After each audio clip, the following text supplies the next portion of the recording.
Yo, yo, yo, yo, yo, what's happening? It's Thursday night, y'all.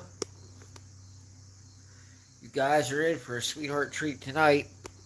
If you ever wanted to learn anything about diesels, because we're in the midst of it. I just spent the last 3 days covered from my armpits to my fingertips in soot, black diesel motor oil, and 15 years of crud from underneath the hood of this. What's up, unfinished project? Yeah, diesel, you're right, buddy. The other oil burner, huh?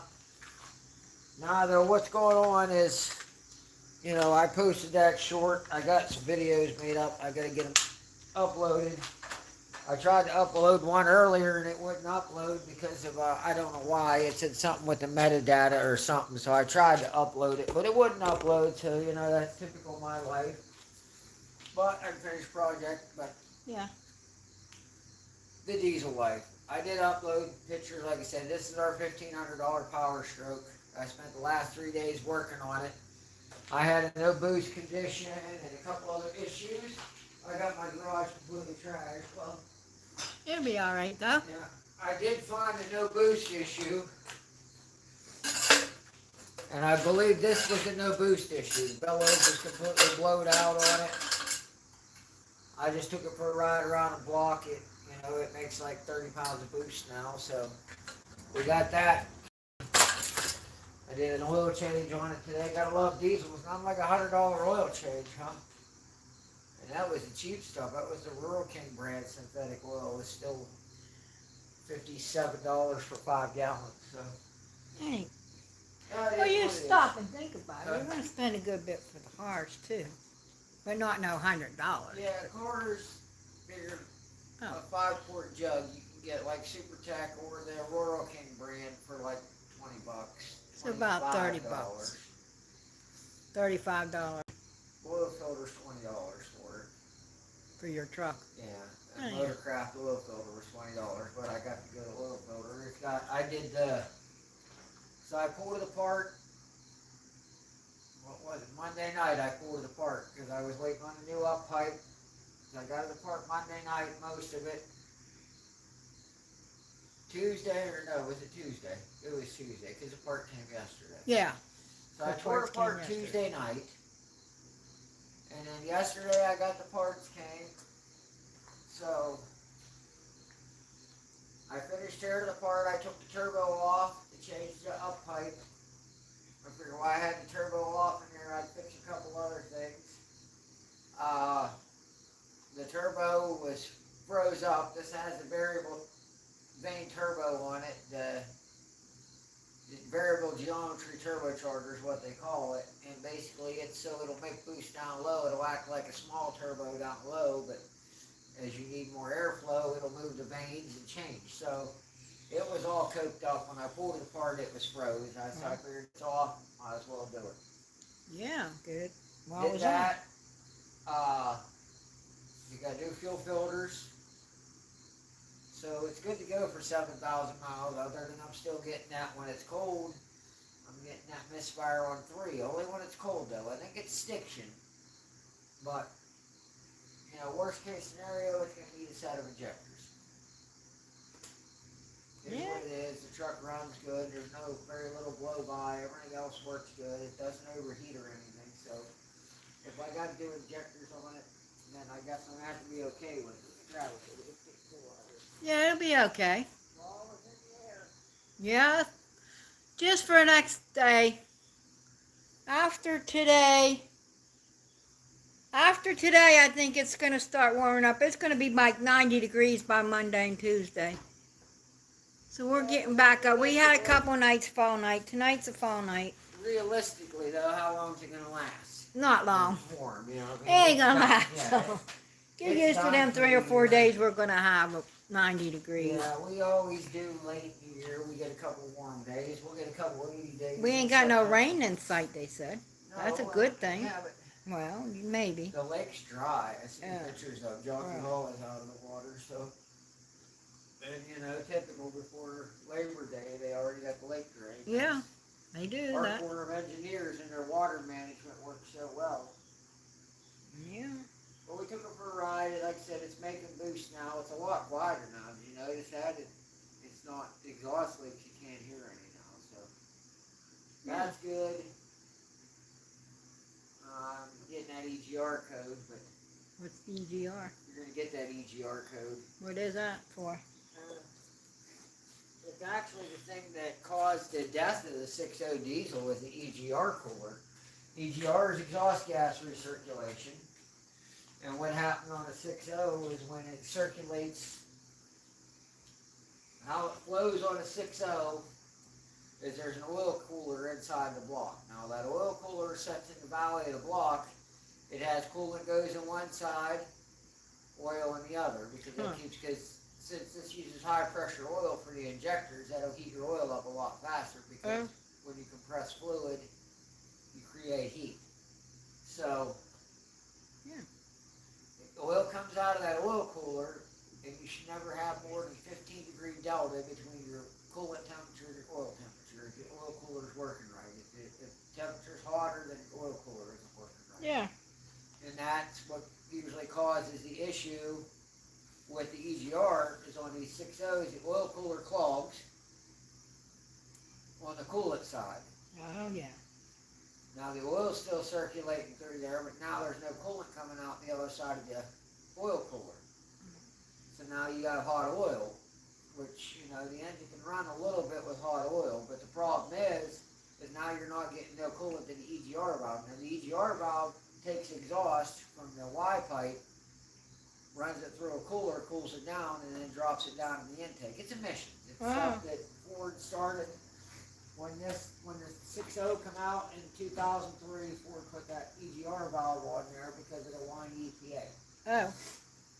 Well, the issue is that though, is when the oil cooler gets clogged, it doesn't get any coolant anymore, and that EGR cooler overheats. Blows on motor. And ruptures. Well, when it ruptures, you lose coolant into the intake manifold, ends up with coolant in the cylinder heads, and that blows the head gaskets, and that's what kills the 6.0s. That's why 6.0s were considered junk. When they're running right, they're actually pretty decent motors, but you do got to pay attention to that stuff, which... Well, at least you know what to do. Yeah, if you're a mechanic and you own one, you can get by with it. I hope the audio's alright, guys. How is the audio, everybody? I can move it a little closer if need be, but you're alright. Like I said, with the 6.0, if you're a mechanic, you can live with a 6.0 pretty well because you know what to watch for. Now, if you was one of the people that's oblivious and just puts fuel in something and drives it, yeah, I can see where this would get you in trouble real quick, and that's probably what happens, probably where they got their bad reputation from, was people doing that. But I'm not disappointed. Like I said, the guy that sold us the truck claimed that it had all this work done to it. He claimed that it had bigger injectors in it, and he claimed that it had an aftermarket turbo on it. This is a factory turbo. Now, I didn't measure it. This might be because the 03 and 04 6.0 Power Stroke had a slightly bigger turbo. I think it was a 58 millimeter. And then in 05, 06, 07, they went to a 53 millimeter. So this may have the bigger turbo off the older 7.3, but it's not a new turbo. Which is good, so I'm hoping then they're stock injectors. I'm really hoping it's stock injectors because I don't need much more than stock injectors. I want the truck reliable. It's not a hot rod. If I want to go hot rod, we'll start cutting something, go hot rod. I don't want a hot rod. I just want something, reliable to haul with. It's going to get decent fuel mileage, and if I want to pull a big enclosed trailer, at least I have a truck now that I can do it with. Oh, yeah. That was the biggest thing with why we wanted it. And I'm not going to lie to you guys, to go from a 95 to an 07 truck, it does feel nice to have something to do. I mean, the interior is much nicer in this, the seats are much more comfortable.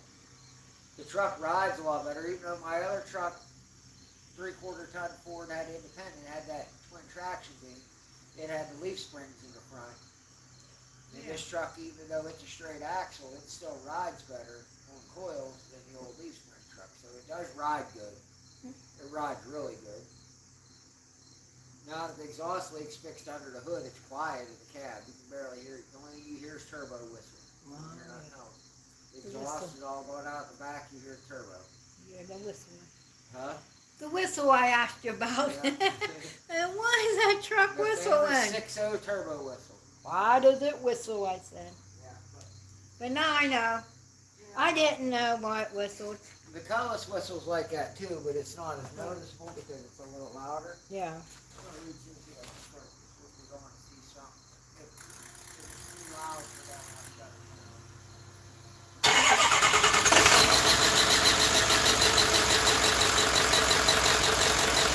Let us know if it's too loud.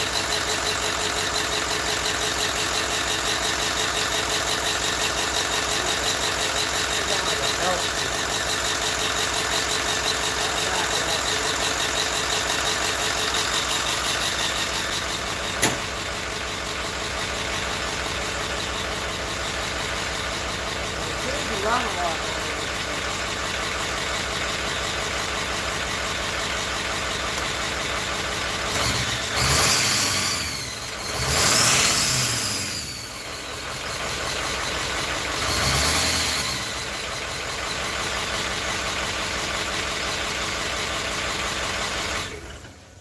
Yeah, it definitely needs to wear. This truck is not like a run cool with that diesel.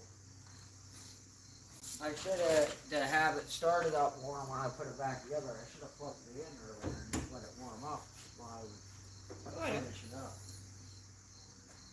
But I mean, it seems alright. When it's cold, it's down a cylinder. Like I said, I'm getting that code for cylinder contribution number 3. When it's cold, as soon as the truck warms up, it runs smooth. That's why I don't think that injector's dead. I just think it's sticking. Could be And that's sticking. common. Well, They how say would you that- unstick 'em? Huh? How would you unstick it? Change Well, it. there's a couple additives you can put in that claim to work. But honestly, you can try the additive. If that doesn't work, then I'll probably just end up changing the injector. It's a shame, like I said, I had good stock injectors and they got wet. I'm happy nobody did anything, but I had good stock and I had some good stock 6.0 injectors and they ended up getting moisture on them in the garage, so. That's when the roof was leaking. Yeah, when that roof got that leak in it and I didn't know where they were at, they were back there in the corner and it got wet, cause that sucks right there, could've fixed my problem and I had all the stuff off. I wasn't very far away from being able to go ahead and change this too. This I wouldn't trust. Of course, me with being rusty. I mean, it may be fine. It might just be cosmetic, and chances are nothing got in it. It's just surface rust. I could probably clean that off. But I was gonna say, can't you clean it off and I could probably clean it out. It's not pitted. It's just like surface rust. I don't know. The electrical connection up here is not rusty. And basically what happens is fuel comes in here, yeah, or oil comes in here in there. at high pressure. At auto, it's at about 500 psi. At full throttle, it can be as high as 5,000 psi. Oh yeah. And oil preloads this. There's in here, there's looks like an upside down nail. It's a piston though. And what its job is to do is it multiplies the oil pressure by 10. So if you got 500 here, you times that by 10, so you got 5,000 psi fuel squirts out of the end of this at 500 up here. Oh, When the FICM opens this, it'll open this spool valve. When this opens up, that oil forces the fuel out. The fuel comes in here off of the common rail on the motor. All the injectors set in the common fuel rail in the head. And that's where they get their fuel from, right there. And then, so this was a good injector, but it's so much to tear apart, so I don't know if it'd do well. I don't even know if you can bench check these or not. I guess I could plug it in with the thing running and see if it clicks. maybe. If it's clicking, it'll work. Could, maybe. You know what I mean? It's just surface rust. What do you guys think? What's everybody think about it? Do you think it would work? I mean, we worth trying. So what happens is called stiction, is that piston in there sticks because of the dirty oil. It ends up in varnish and stuff. It ends up sticking. That's called stiction, and that's what ends up killing the injectors. When I had it apart, I done the Blue Spring mod to it, which is a heavier fuel pressure. The fuel pressure regulator, there's a spring in there, because factory fuel pressure is around 41 psi, and that spring ups at about 60 psi, which is better for the injectors to make sure they fill, because that's what kills the injectors is when they don't fill quick, and then you're hitting on them, you're hammering them down when they're half empty, and that keeps the injectors up. Oh, yeah. So,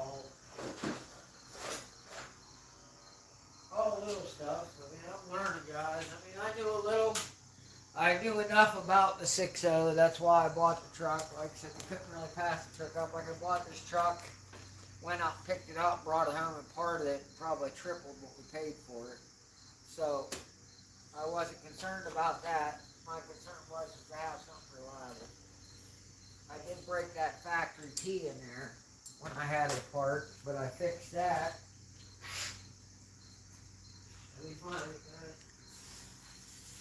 Oh, it's here somewhere. What, a tea? Huh? A factory tea? Yeah, that plastic piece I showed you. Yeah. That broke. Yeah, I don't know what I did with it, but but it broke and you fixed it. this will save. Well, I wanted to find it because I wanted that could save anybody that ever get the power stroke. I could save them a lot of money. Because that hose, I think at the Ford dealer, that hose is like $112 for that hose. But Ooh, coming right. out of the degas bottle, there's a hose, a 1-inch line, and it runs down to the front of the block of the outlet there by the water pump. Now, midway down that hose, there's a plastic Y fitting.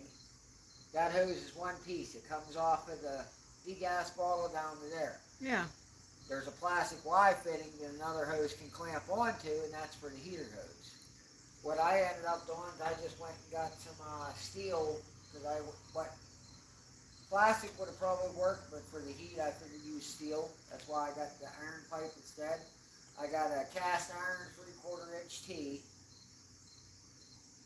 2 nipples, and then out of that cast iron T I went with a 1/2 inch, because even though it's, a 3/4 inch pipe, the outside diameter is real close to 1 inch, so it was able to, the hose is clamped on good onto the nipples. Yeah. I have no leaks, everything looks good, and I don't gotta worry about ever breaking that plastic again, because now it's cast iron, so. We just put some pipe sealant, thread sealant on it, threaded it all together, and put it in place. Well, it's worked.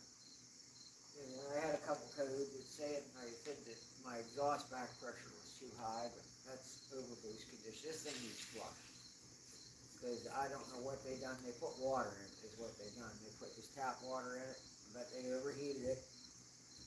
And then they filled it up with tap water, and then you got this mess. It's rust. You have to flush it Bad out. rust. Yeah, I need to back flush it. I need to back flush the water pump, or to take the oil cooler lines off. Dump some CLR in that oil cooler and let it set for about a day. Vacuum it out with a shop vac, and then back flush the whole system. And then maybe put 2 gallons of cleaning vinegar.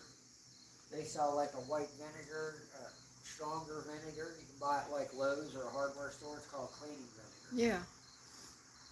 And basically dump 2 gallons of that in your cooling system and let it run. And that'll take most of the rust out of your system. You won't have to worry about it. I never did check train. I could clean. Well, they had this transmission part before. That's right. Get out of your part. They changed the solenoid into transmission because I got it. This blue looks brand new. That's a bonus. I bet they don't look like they ever changed the transmission filter. This one has a filter underneath the bumper here on the transmission. It looks like an oil filter. It's got that nut like the oil filter and fuel filter. It's transmission filter. It's all auxiliary, so you don't gotta change the one inside the screen inside the transmission all the time. You're always supposed to do it like once every what was it, like 30,000 miles or something. And you're supposed to just change this like every 15 transmission filter. Or something. It might be 30 and 60. All I know is right now we're good for 7,000 miles because it's filters and oils change. We're good for 7,000. I need to actually write that down on a piece of paper, put it in the truck. So I have it and don't lose it because I'll forget what my mileage was. Figure out when it's due for service again. You have to write it down. I'm gonna write it down. It's at 168 something. Write the mileage and everything down. You have to date the mileage. Date. You can write the date and the mileage down on a piece of tape or something. Tape it to. Glove compartment or something. I'll write it on the door jam in Sharpie. Huh? I'll write it inside the door here in Sharpie. Wipe it off. Oh. I guess you could do it that way. 230. Let me write that down.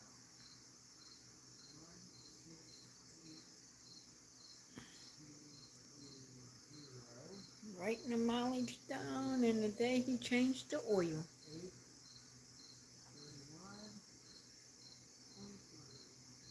831. That's what he I'll thought. also write it down in the garage. I wrote it inside the door jam. Yeah. So when I say it was 168, 230. Ah. 168, 230. I got the garage trashed, guys.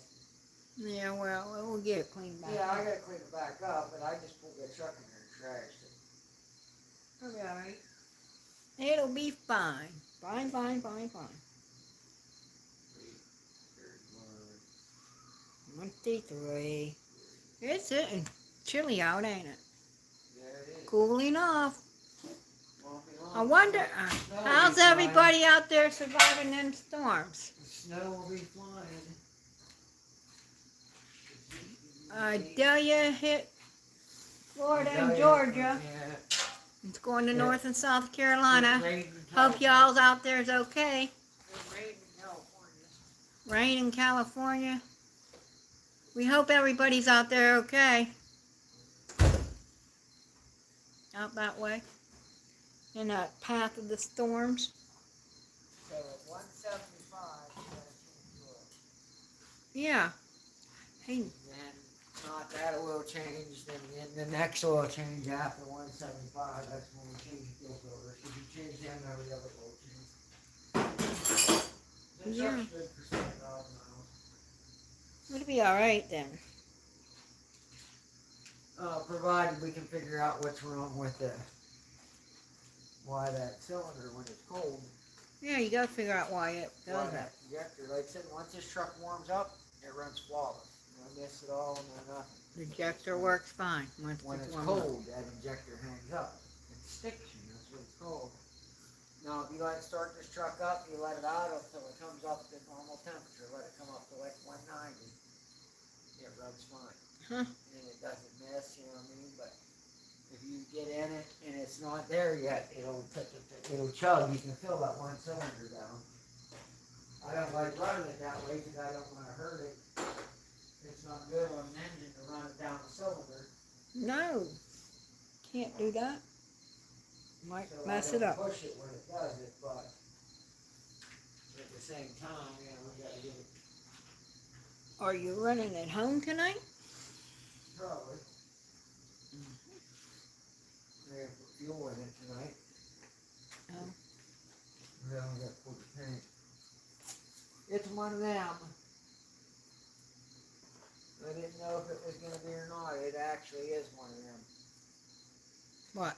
Them ones that when you fill them up, them cars, it'll hang out way above full for a long time. Then once it starts moving, It drops all of a back. sudden. Yeah.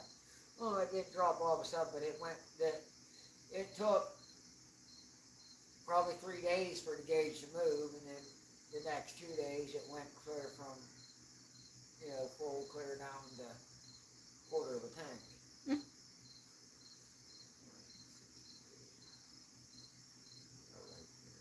No, that'll be alright. It'll be fine. Yeah. I hope everybody that watches us is okay, like Carlene and all of them. I'm sure all they're getting is rain. It's not like they're getting a hurricane. Yeah, but still. Winds, I'm trees. sure they're fine. It was raining by the time, Florida got a little bit, but even then, by Florida standards, it wasn't bad. I mean, I don't get, they make such a big deal over these storms anymore. And the people in Florida are like, yeah, okay, yeah, it's gonna rain. I mean, most people in Florida, the younger people that don't know, they ain't been around, they run around, like Chicken Little with the sky falling, but Yeah. in reality, I mean, anything category 3 or lower is, that's just a thunderstorm to the people in Florida usually. They don't really, there's no sense in running and hiding from that.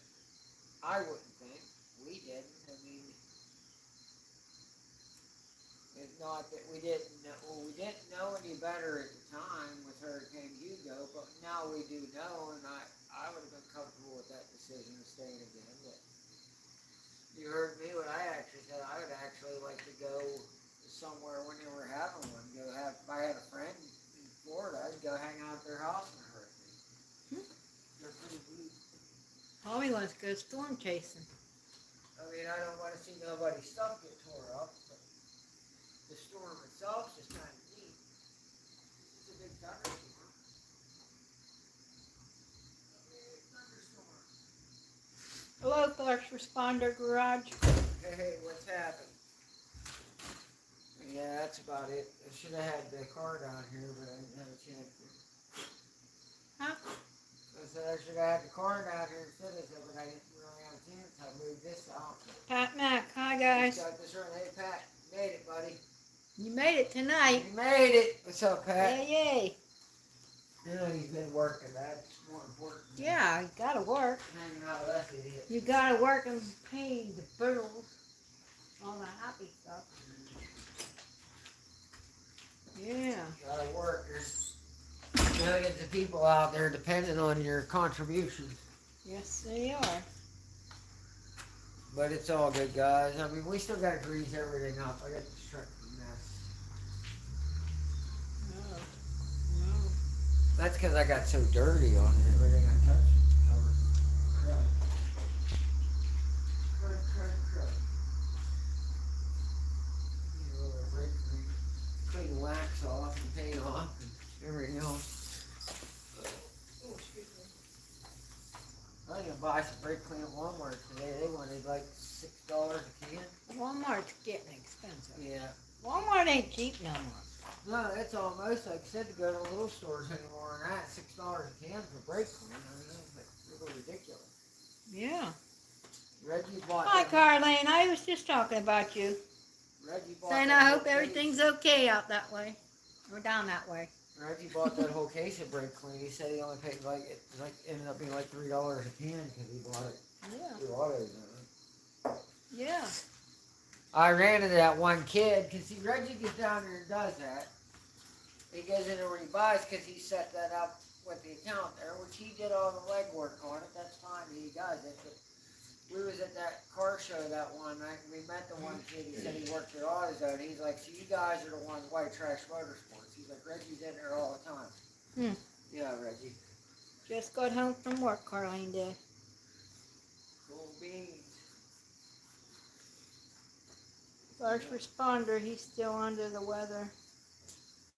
And the NNN truck is on hold. Yeah. I'm listening and my dozed off because he was Oh. listening, he dozed off. Oh, I And know. so What it's you, making him sleepy. Well, we hope you feel better, first responder. yeah, I know what you mean, first responder. That heart's in the way and I can't read it all. It's been brutal this year, man. I mean, And he dozed off. economy wise, it's been brutal, man. Yeah? You can't get ahead on anything. Nope. Everything now, I mean, it's just the other, last couple days ago, they go in and just get regular, me and Amanda to stop and eat at $20 at Burger King. You know, it's not like we went and got like one of everything on the menu or anything. $20. It's just crazy. Everything right now is ridiculous. I mean, I think on the menu here in the woods where everything's cheap, on their menu a regular Whopper meal was like 9 something for a medium. What? Yeah. They don't have The them Whopper meal meals? at McDonald's was 9 something. Burger King. Yeah, Burger King, yeah.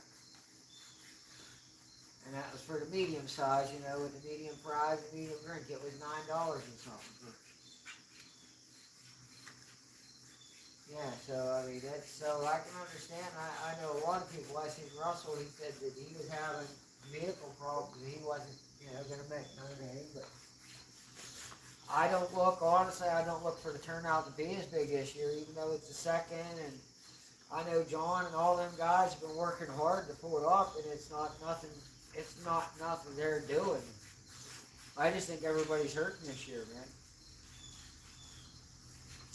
Yeah. Like I said, you look at the way with our work, it just stopped. We were moving along, everything was working good, boom, it just stopped. 1 minute everything was good, the next minute it was just stopped. Phone quit ringing, people quit calling. No work. Yeah, I know work. And just normally it slows down and it trickles off. You'll get to where you're 3 days a week and whatever, and it'll trickle down slow. This year it just stopped. It didn't trickle. We did that the last one we did. That was Tad's pool, wasn't it? Yeah, we finished up that day. He said the phone ain't ringing. It just stopped. Just like, that you flipped it off. It just quit ringing. No one calling to check for price, nothing. But I knew that eventually it was gonna. The economy was so bad this year, and it was going to catch up. Because I know a lot of people. In reality, we've been to the track one time this year. We can hope, that the economy will improve, but it's not going to improve until, we get a regime change in the country. They're running so scared now that they're trying to take people's name off the ballot. That's the only way they can win. Yeah, they can't do that, can they? Oh, they're going to do that. They're going to fool around. They're not going to be happy until there's another civil war. That's just what they're for. You can't do that. You can't take the guy who's leading in all the polls and just say, well, we're going to take your name off the ballot. How can you do that? He hasn't been convicted of anything. No. That's the thing, that they're claiming 14th Amendment, participating in insurrection. Okay, that's fine. But that's not a self-acting rule. That rule doesn't just, automatically kick in. If you do it, it has to be proven. Gotta be found guilty. Yeah, one thing, he would have to be charged and found guilty, and then I would still think that Congress would have to have, some kind of meeting, and they would have to agree on it after the conviction to say, okay, well, such and such is found guilty of this, so we have no choice. But they can't the state just can't say, well, you're facing charges for this, so we're going to go ahead and take you off the ballot. You can't. Yeah. And that's what they're trying to do. Now, I guess, Florida, someone's suing in Florida to do it. I think it was New Hampshire. It was New Hampshire or Massachusetts. New Hampshire, I believe it was. No. They said they were fighting in their state house, trying to fighting, and now Arizona. You can't take the most popular candidate, the guy who's gonna win the primary, you can't just take his name off the ballot just because, like I said, when he hasn't been found guilty yet. You can't do that. That goes the whole premise of innocent until proven guilty. You can't just say, well, we think you did something wrong, because where does it start? Once you start doing that, where does it stop? I know. Exactly, they're mad. they're mad at the guy the other day because in an interview, that's what he told him. He's like, you know, you guys are coming after me, arresting me, all that. He's like, you know, that it's not going to be as funny when it's happening to you, you know what I mean? And he said in an interview the other day because Glenn Beck asked him about, you know, because remember during the 2016 campaign, and they said about locking up Clip. Oh, yeah. Well, then when he won, he said that he didn't lock her up because it wouldn't look her. He said it would look like that was your political opponent, you know. And he said that's not who we are as Americans. We don't lock up political opponents. He said that's why, not because she probably didn't deserve it, but he didn't want to do it because it'd be him locking up his rival. You know, so he let it go. Now he's saying, you know, the way they're coming after him, he's like, maybe he should have, and he's like, if he wins the election again, he's going to start holding them accountable for the stuff they're doing. But you know, there's probably a good 75 million of us that would write his name in on the ballot, but the problem is normies ain't going to write his name in because normies are brainwashed to believe that something was actually done wrong. You know, these other candidates can bail out people after they burn down Rite Aids and loot shoe stores and all that, and bail these people out, raise money online, GoFundMe accounts and stuff to get them out of jail. But then, you know, you're going to say, you know, that someone on our side can't run because, you know, you think he's done an insurrection and he wasn't even there. I mean,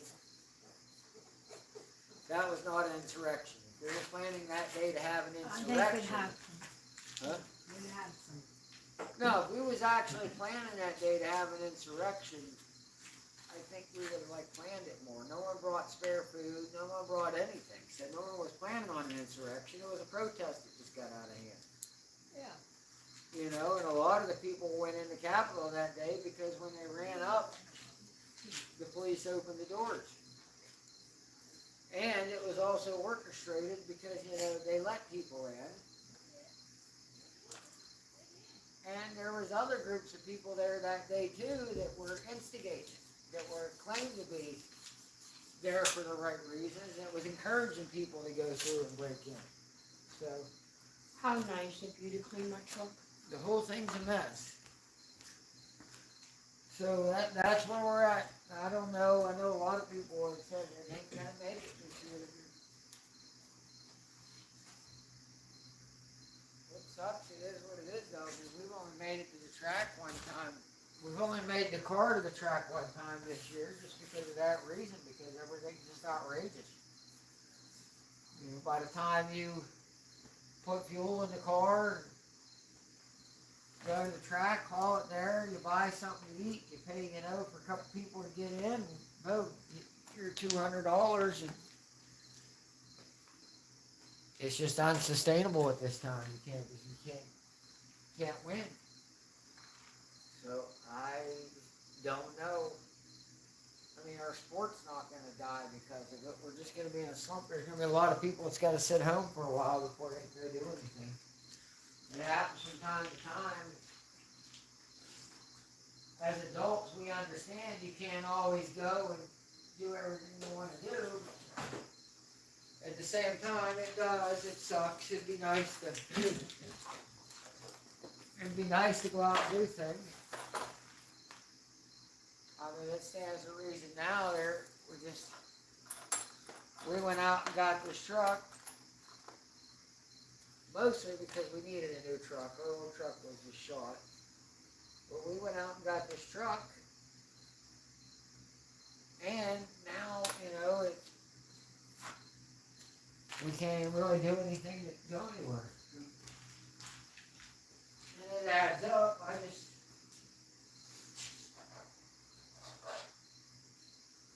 The truck was unknown. We didn't know, you know, what was done to the truck or any of that. So we were working on the truck blind, so we had to know the oil was definitely filthy.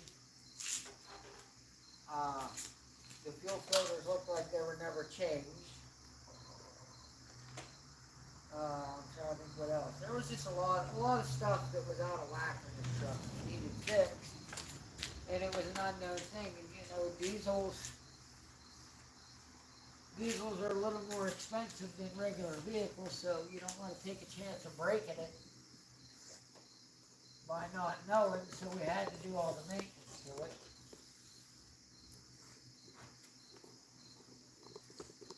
On a plus note, Amanda likes it. She's claimed it since it's come home that it's her truck. Which we're okay with that, that's fine. But she actually likes it.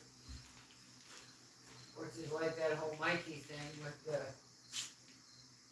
what was that, Wheaties? What kind of cereal was that where Mikey liked it? Life. Like, or Life.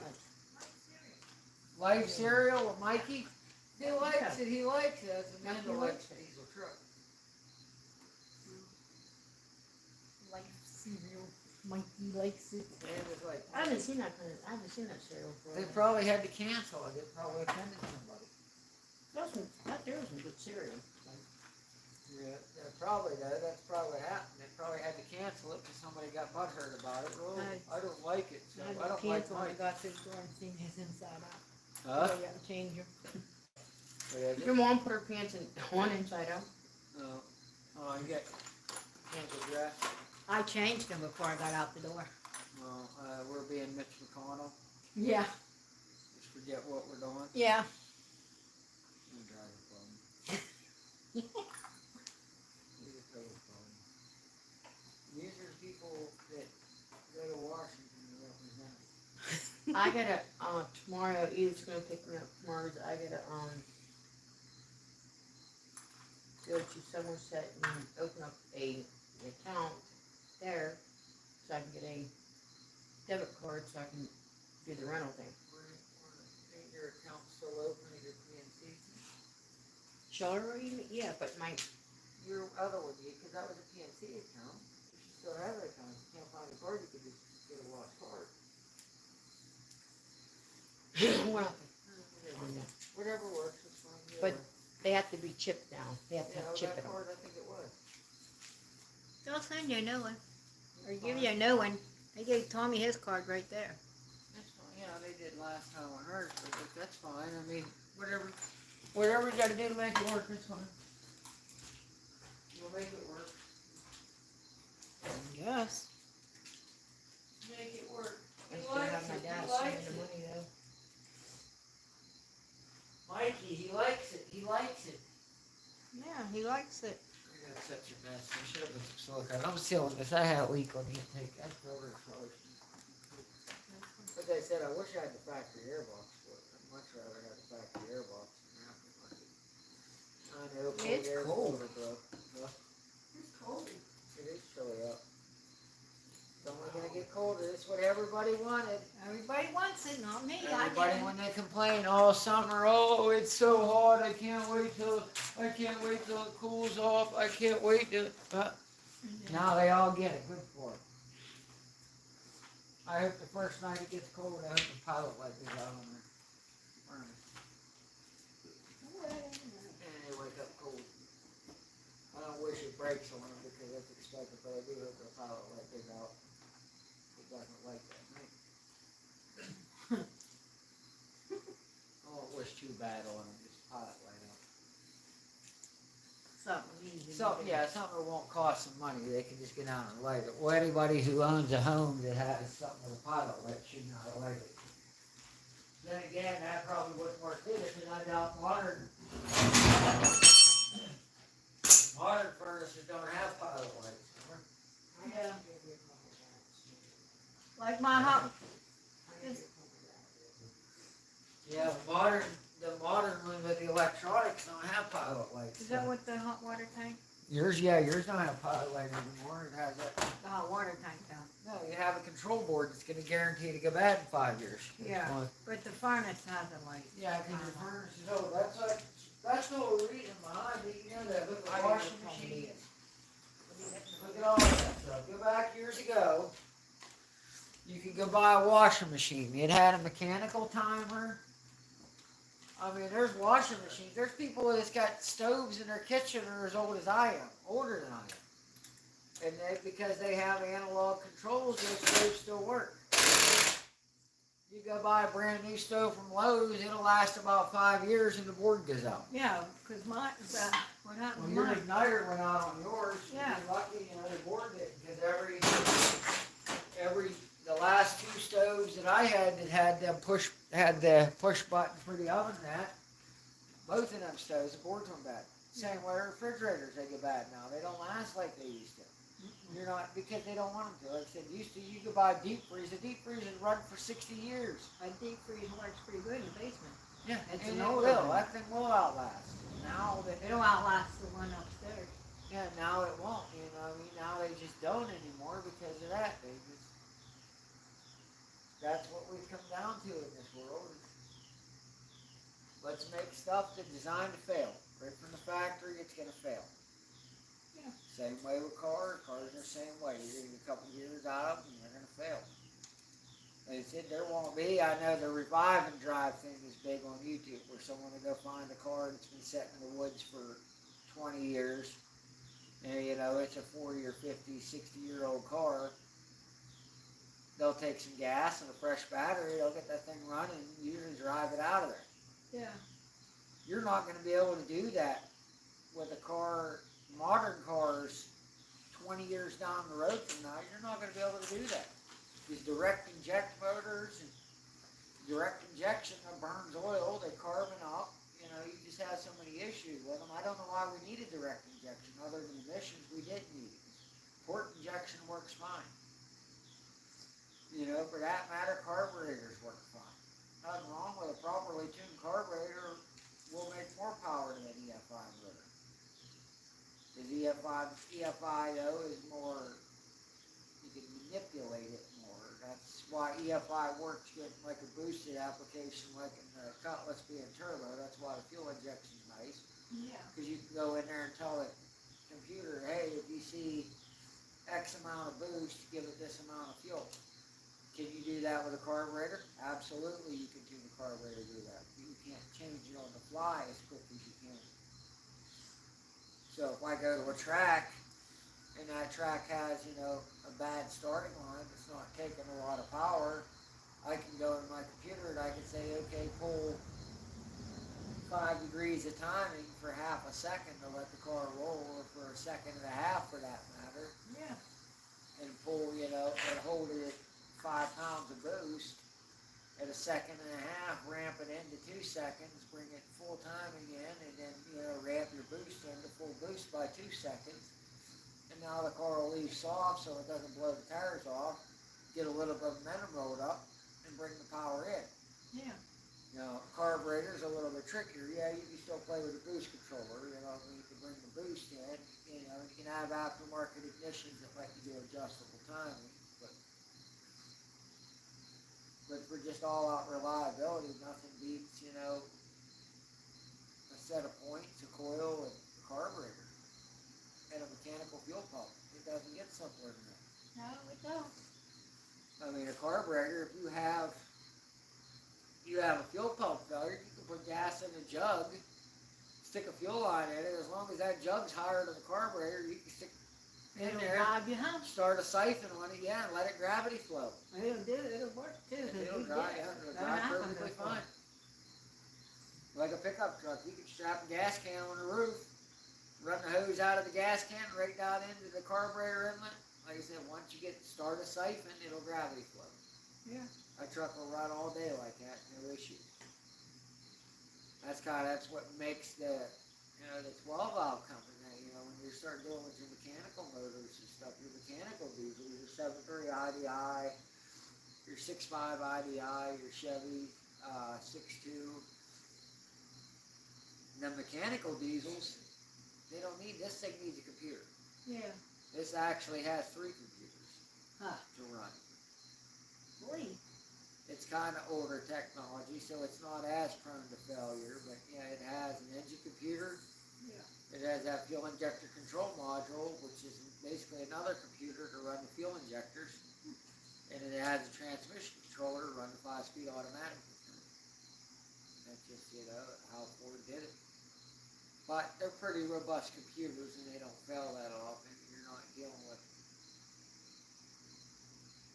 dealing with the failures like that. There was a guy on there that had a tail light. It ended up being like a $5,000 repair bill for a tail light out Wow. on a new Ford truck. Because the water getting the tail light shorted out, light controller, the CAN bus, and everything else, and jacked it all up. That ain't good. Yeah, so I mean that's a drawback to having something reliable and nice, but at the same time having something reliable.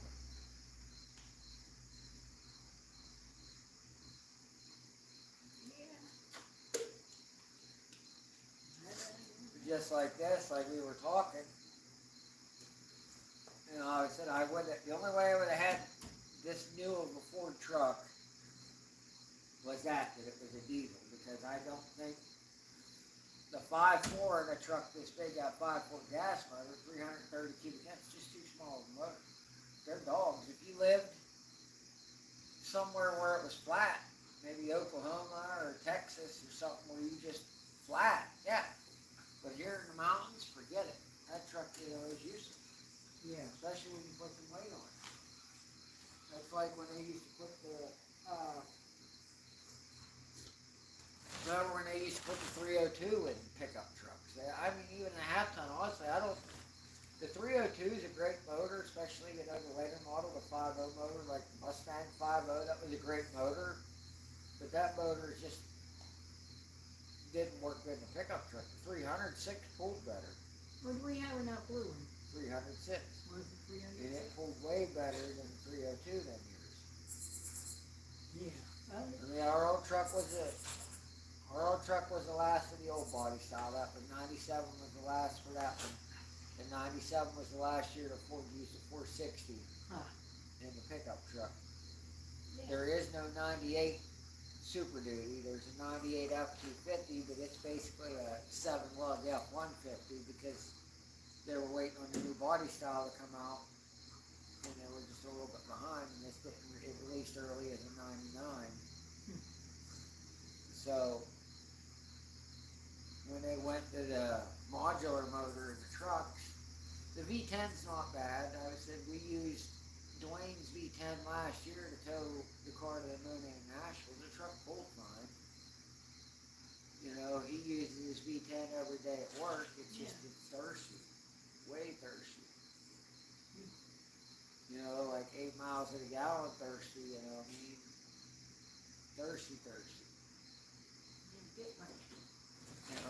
And I think the V10's only like 430 cubic inches or something. It's not, because it's a 6.4 or something. So it's not really that big of a motor. It just, and it said it doesn't do bad. Over a couple trucks with the V10 with a manual that towed a little bit better, but I just didn't have any interest in getting this year truck with a 5.4 though. Like I said, I wouldn't even consider it otherwise. I would have got a V10 truck had it come along, but I really said anything newer than 97 would have probably had to have a diesel. Yeah. I said it sucks that these diesels are complicated, but they're not too bad. I understand how all this works because I've had my hands on them enough to understand it. So it's not too bad, but at the same time, it just sucks. I just wish I had that other. We'll see. I'll put that in there. We'll see how it runs. Let me get it warm and run it. That way it's getting warm and that injector freeze out when it's warm. And then with that new oil and stuff in there, it should clean it up. Right. Should. Just let that new oil circulate through it. It's stuck right now. If that injector's stuck in the old oil, then technically the new oil isn't getting in there yet because it's still stuck. So I gotta let it get warm enough that it unsticks. And maybe then it'll once stay. it sticks, yeah, then maybe this fresh oil will flush it out. If not, we'll try that. Like I said, I know Hot Shot Secrets makes one. There's a couple companies that make a product for sticks you mix with your oil that's designed to help clean clean the injectors out of these trucks. So we'll go that route if we have to. If not, it ain't no big deal to change the injector. But it, like I said, would have been nice to change it when I had the truck all pulled apart a day ago. But at the same time, if we got to change the injector, we got to change the injector. We're not going to cry over spilled milk, I guess. So Guess not. Don't do no good. It doesn't do any good. no. When's testing tune? Tomorrow night? Or are they having a Saturday night this week? I think it's Saturday. Was it Saturday I night? think. I can't guarantee it. No, wait a minute. Yeah. When's the track rental? There's a track room Saturday afternoon. Yeah, and that evening is They're testing. going to test to the track. They're not having an event. They're just going to run testing tune. I think it's Saturday, yeah. I mean, we got what? September and October, we got pretty much the weather will be all right. The track will usually stay but open to the end of October. Friday would have been better because Tommy don't work. Yeah, no. The track, like I said, usually stays open till at least November. They try to, because we have, they have that Halloween thing, Yeah, gearheads and ghouls or whatever. something. Ghosts and ghouls and gearheads or whatever they I call don't it. know what Yeah, it's but called. no, it's all about. And they Yeah, have- that Halloween thing. yeah, they have the trunk or treat, Yeah, trick or treat in the pits, and then they have a race. that's in October. Yeah, the end of Halloween. Yeah, that won't be till, well, they'll have a little bit earlier in Halloween just in case it's cold. They'll usually have it like the second week of October or something, just in case. You never know. Halloween can be one of them weird months around here. Halloween can be 70 degrees and sunny, or Halloween can be 35 degrees and rain and snow mixed. We took Tommy Or trick or snow treating on in the the snow. ground, Yeah, we even a Halloween parade in the mountain and In have the snow. snow. Be snow in the Halloween parade on Halloween. Yeah, We've had snow on the ground. We trick or treated with snow on the ground. yeah. So you never know with that. So No. No, we don't know. We don't know. you know, I'd like to get it up there now that we got everything worked out. Yeah. I've got to pull with this thing, guys. But there's still a couple things done. It needs, I said, I need to get this cooling system flushed out. It's full of rust. And I need to run it warm, get that injector nice and warm, and see if it helps its cause. I think it will. I think that clean oil and everything can help it out. That oil was filthy. It was dirty, pretty dirty. That That was oil definitely was pretty dirty. I don't know when the last time it was changed. It's not contaminated. There's no signs of diesel in it or anything, so I mean it's good. Mechanically it's good. It's just dirty. Yeah, it's just filthy. Dirty, dirty, dirty. You know, if it was if we have mechanical problems like that injector, if it was leaking, there would be diesel in it. Yeah, well, there ain't none in it. Yeah, there's It's no just diesel. regular There's oil. no diesel in that oil. That oil's dirty. But it's a diesel. It's always going to have dirty oil because it's that soot. Your oil is always going to be dirty. I bet the oil in here is already starting to. Because it'll clean out the into the motor and out of the motor. Huh. You figure everything inside that motor still has that black coating of that black oil. You dump that fresh oil in there and it mixes with it because the oil wells are still full of the dirty oil. But there's enough clean oil that it'll help. The oil will be black. But we know it's changed. That was the biggest thing. I didn't know when it was changed. Now I know definitively. I can say 168 it was changed. Yeah. I know 100% it's got new oil in it. I gotta grease everything up on it yet. Grease with grease gun. Now there, the house brand red grease, $5 a tube. Wow. Yeah. With a house brand. Yeah. The Royal King, you The know. Royal Cream. Their Mystic brand. That ain't good. Yeah, I used to get the Lucas red and khaki for $2 a tube or something. Yeah, Used to but buy that stuff. Not no more. Yeah, not no more. I can turn around here a little bit. It's everybody can see the mess we got brewing in here from tearing the truck apart. Yeah, Yeah. she's definitely a mess. You get it. Everything's looking good. We're not running dead or anything, are we? No, we're at 68. We're at 68. Okay. Yeah, I can start cleaning it up a little bit. Get tools up. I just basically fired the truck up, backed it out, so I wanted to make sure I got that exhaust. Which when I fired it up, I still had a little exhaust leak. I had to tighten that one manifold down a little more, and then it went away. Looking to get it out of it. Got it, just started tightening. Yeah. All cleaned up. On broom. Broom, broom. Vroom. Okay, put some more of that stuff on there. I put some on there. This was just fuel back here, and the fuel filter that went everywhere. There's up there is a mess. Well, up there is antifreeze. When I broke that elbow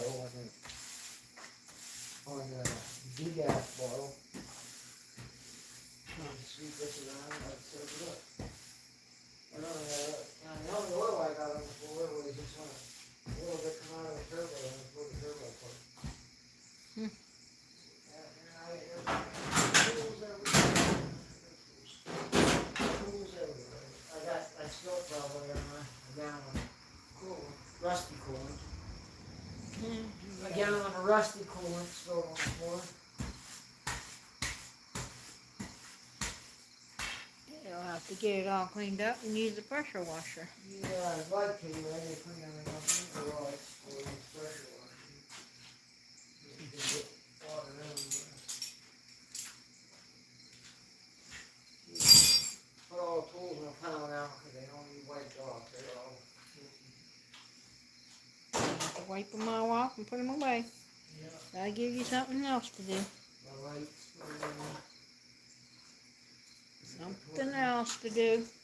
What is it? I said that's something else for to do. Oh, there's always lots to do.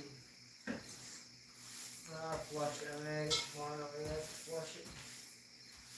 Flush the truck out. I need to flush it out. I got probably enough antifreeze to fill it. I just need to flush it. And then I need to get the distilled water to put in it. Like minerals and stuff in the water will cause corrosion. You should always use distilled water. Really, in anything, you're supposed to use distilled water when you put coolant in the vehicle. Huh. But some vehicles it isn't as critical because the way the oil coolers in them are, you want to make sure to do it because it's cheap insurance to go buy a couple of jugs of distilled water. You fill the cooling system up, and blow up. Well, the oil cooler itself is only about $200, $250. But the problem is, you got to tear the whole motor apart to get to it. It's inside of the valve. So you have to pay somebody. And that's why a lot of people, like said, they don't like the 6.0. If you had to take that to a shop, just what I just did to it in the last couple of days, that would have probably cost you $1,500 to $2,000 just for that little bit of work I did. So that's why people all 6.0. If you gotta pay somebody to do it, yeah. I could see where you I guess so. Huh? Yeah. And I learned a lot. Like I said, when we did that, when we did Josh's 6.0, I kind of learned how the motors work. Good enough, I said a lot of that was putting stuff because whoever worked on that truck last, they put half the bolts back in, things like that. You can't do that on a diesel. somebody on a car, put, leave a couple bolts out or a couple things loose on a diesel truck. There's too much vibration and harmonics for that thing running, but to do that, you're just gonna cause yourself problems, and then it's too late. And I learned that from working on big like Caterpillar engines and stuff. When you're dealing with a diesel, you can't just rig it together to get by because it will bite you if you do it.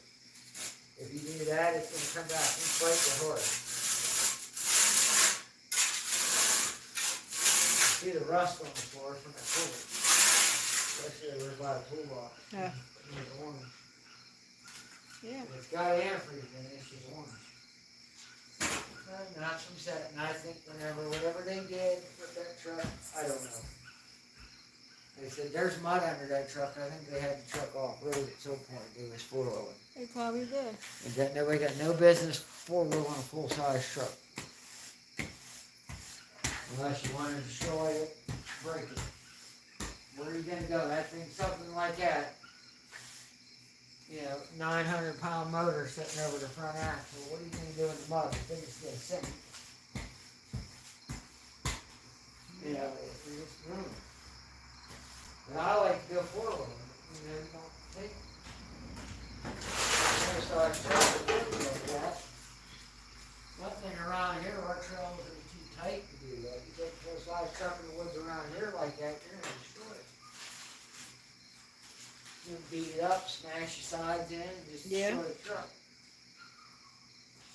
It don't work that way around here. Our trails are too tight, East Coast trails. You might get away with it out on the West Coast where the trails are more wide open, where it's more of your big wide open rock trails. But here, the forests around here and mud, it's tight. You're going to have issues in a big truck.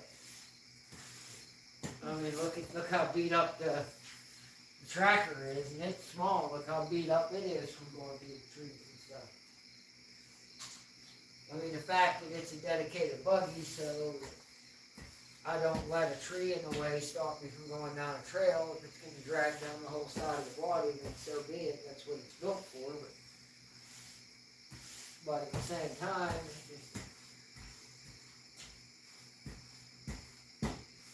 like I said, I might just hook to it just to pull something here once I get that injector freed up.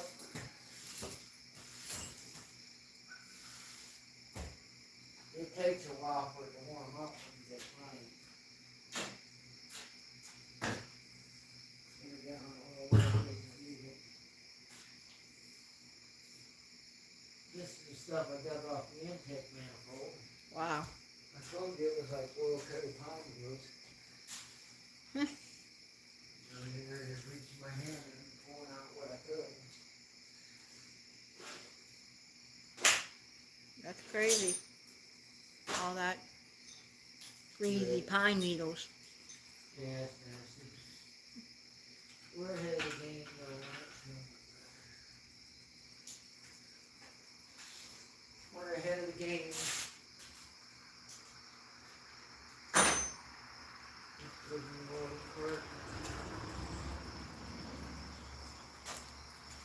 Road Courtney's pretty bad. That well was talking about a dozen others that don't know what it is. Broke this one up on a wheel. I hate when that happens. Wells used to didn't worry about stepping on a grinding wheel anymore, what they cost. Now they're heartbreaking. Step on a grinding wheel and break it. Yeah, you don't want that. You didn't want to do it earlier. I had it laying there because I was cutting something earlier and I left it laying there and forgot about it. I stepped too close to it and I heard it cracking. Yeah, man. Bitch. That goes $2 and you break it. Put the wheel in it, put back on the welding court long. The grinder. Well, that's something I do. I got 3 grinders. I got one. I keep all 3 on the welding cart, all 3 grinders. I got one with a wire wheel in it. I got the Milwaukee with the wire wheel in. I got the Metabo with the cut-off wheel on. And I got this Bosch here that I keep a grinding wheel in. That way if you're fabricating something, you ain't gotta stop and change wheels. Pretty much Yeah. everything you need is right there. You don't gotta change wheels. Okay, I need to grind something, or I need to cut something, or I need to clean something. I got all three there. Only thing I don't have is a flat wheel. And I can substitute. So cut off wheel for a flat wheel or one of them if I need to. Still, for the most part, I have everything I need. JB Little Shop. Hey, JB, what's happening?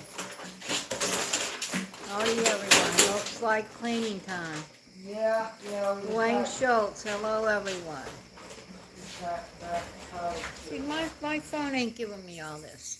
trying to clean up a little bit here. Are we using oil soak or kitty litter? What do you use? Oil soak, ain't it? Yeah, it's oil dry. It's actual oil dry. The oil dry. Yeah, I get it rolled in 40-pound bag. Kitty litter tends to turn on. Kitty litter works a bitch. I've used it, but it seems like, especially when you're soaking up coolant, kitty litter turns to Pine needles works great. Really? JB Little Shop said pine needles works great. Pine needles. Oh, Yeah. yeah, they probably do. There's actually a smart idea. Save time changing wheels all the time. I got lots of those in my house, pine needles. Yeah, you got lots of pine needles. There's a 6-0 thermostat right there. A good one. They went back out. I'm reading them off your phone. Cause mine went back. I don't know how I did it. I tried to do that. Look. See where it says live chat. I And hear you that. kick that and go all messages. Boom, boom, boom. Boom, boom, boom.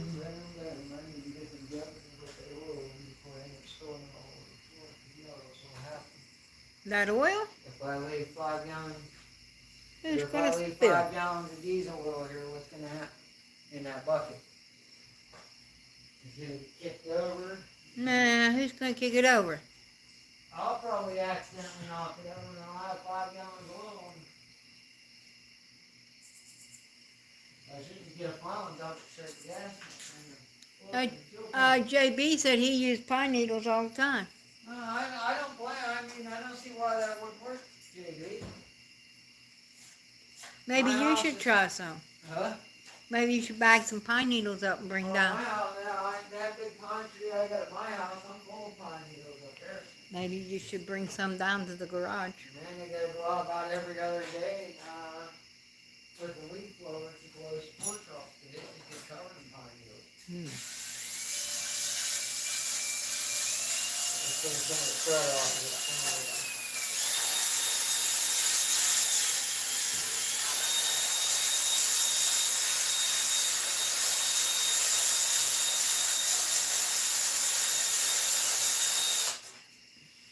You ain't clean I crud. never did have some dust. It don't really matter. It's old oil anyway. But if you use it in something to burn waste oil, I didn't want. I have pine needles. They are free, he said. JB. You do too. Yeah, You I got didn't want. lots I of mean, them. if I put it in something to burn used oil, I don't want to have junk in it from the funnel. So Yeah. just clean it up a little bit. Like I said, I got jugs I can put in. Wow. Huh? I wouldn't do it right now. Old oil filters. And filters was dirty too, weren't they? Yeah, that's the oil filter. That's the oil filter. Yeah, that was the oil filter.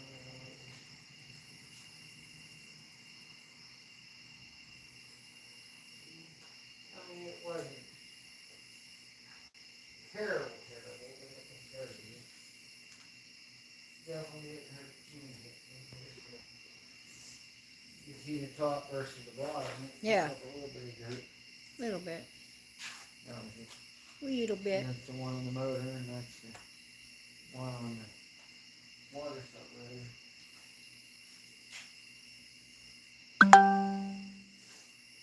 Uncle Tony. Coming. ETG. Anyway. Huh? I said, what is our time anyway? What are we at? 8:14. 8:14. Not too bad. Mm-mm. No, we'll get it though, guys. It's getting there. We'll get wrapped up here. And I'll take the truck home and see how it's tonight. Damn, I think my glasses make my ears sore. Yeah, that's where I pulled the turbo apart. That's why it's got a little here. Ah, yeah. You'll get it cleaned up sooner or later. Every time we get it decent, we have to put something in it. Every time I get it cleaned up, yeah, I gotta tear something apart. And Tear it apart. then I had it cleaned up and it builds back up again. No, well, it happens. This is a working garage, not a parking garage, so it's gonna get a mess in here sometimes. We're Sometimes. looking for one of them shops that's pristine and clean with nothing going on. This probably isn't it. We know that. You know, it's all about those shops that, you know, got the fancy floor and the guy, you know, park the classics in there and they got like rugs on the floor and cars. Yeah, we don't have a shop like that. We have this shop. And this shop's seen lots of stuff done, so that's one thing.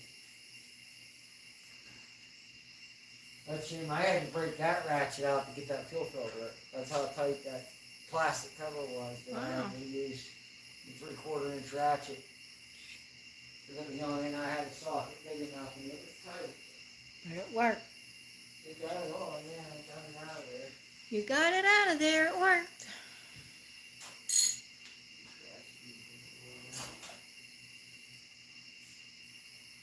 Right. Don't break the 3/4 inch stuff out that often.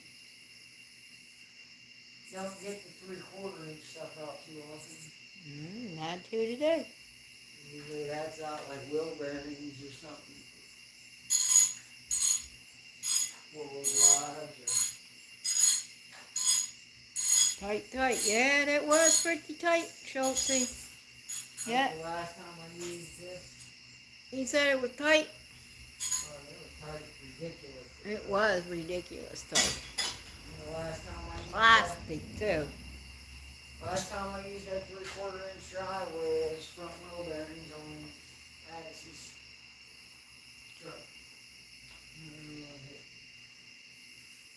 You know, it was a Dodge or a Ford, it was one of them.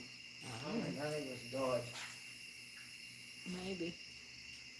And then once I got it broke loose, I just used my adapter to happen to drive, so I put that ratchet in the whole thing. Well, now you got, what? You did the oil change.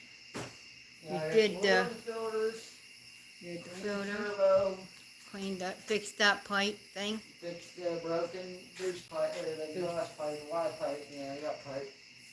It was broke completely off.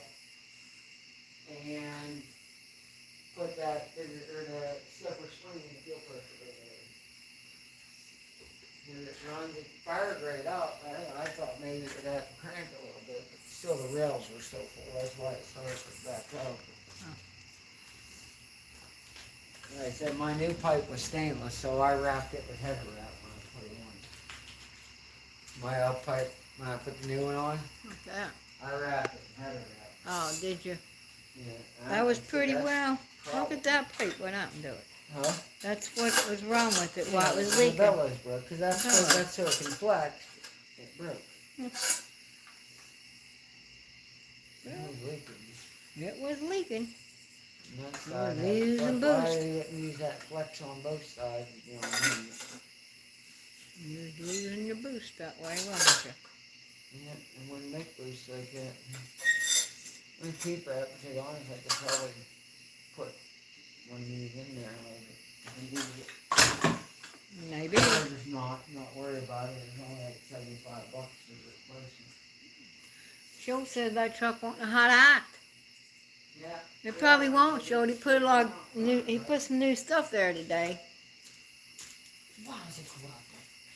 Yeah, I put some new stuff in it the way once I get it figured out. Like I said, I'm still getting that code when it's cold, it's misfiring on cylinder 3, so At this point, I'm thinking the car is done, right, JB?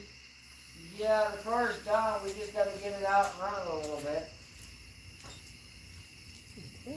Yeah, we got to get it out there testing too Ooh. sometimes.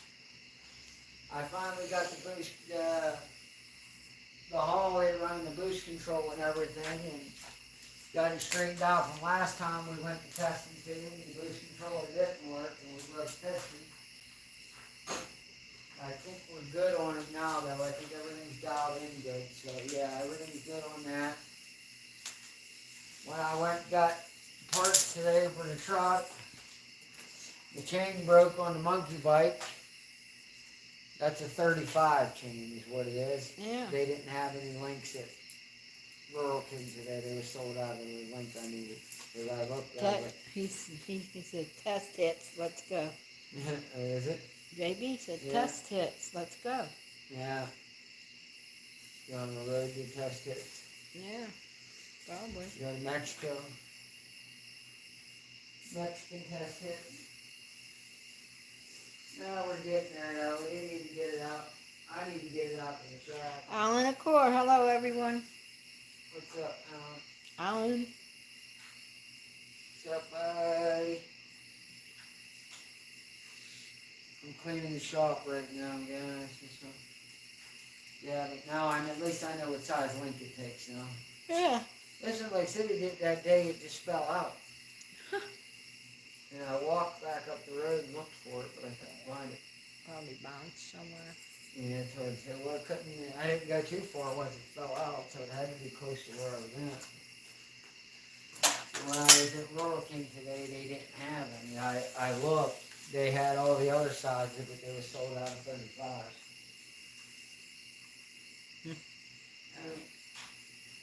Such is life. That's the way I'm it goes. ran my jack over earlier on a lead. Wow. That ain't good. Can't run that over.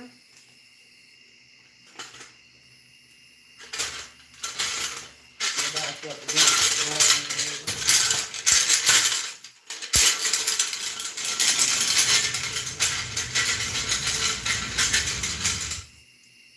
Almost ran it over. Almost. And I knocked the handle over with back bumper and had the tire against it. Last time I got out and they were at the same time, Amanda walked over and said, "I'm running jack over." She seen it too. I couldn't hear her in the truck with the truck running. I couldn't hear her. By the time she come around to where I was at, come around and out getting. Okay, it's cold out. Huh? It's getting chilly. Yeah, I didn't want it. I don't like cold weather no more. They complain every year in the summertime, oh no, it's so hot. And we're gonna die because it's so hot. And then those same people, in a couple weeks. Who are you racing this year on call out? What is it? JB wants to know who you're racing this year on call out. I don't even know. Really, at this point, JB, we don't even know if we're gonna make it this year, man. That's what you said to everybody else earlier. Times are kind of slim this year. Times are kind of slim, man. Yeah, it's going to warm back up, but not for long. You know that, Schultz. It won't stay hot for long.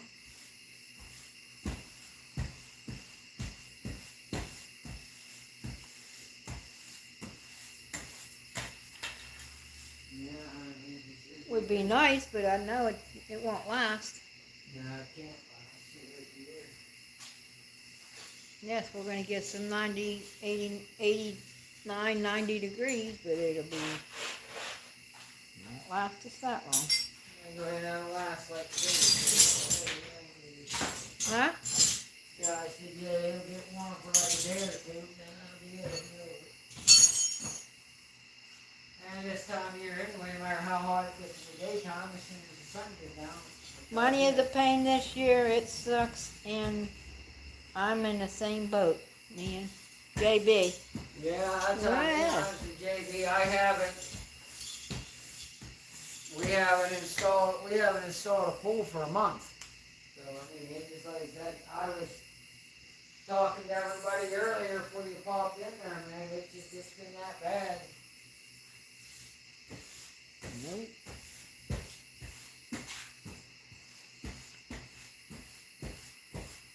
Might not get to do anything.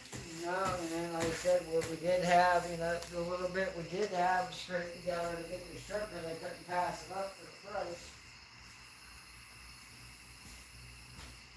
And we definitely need the truck, so.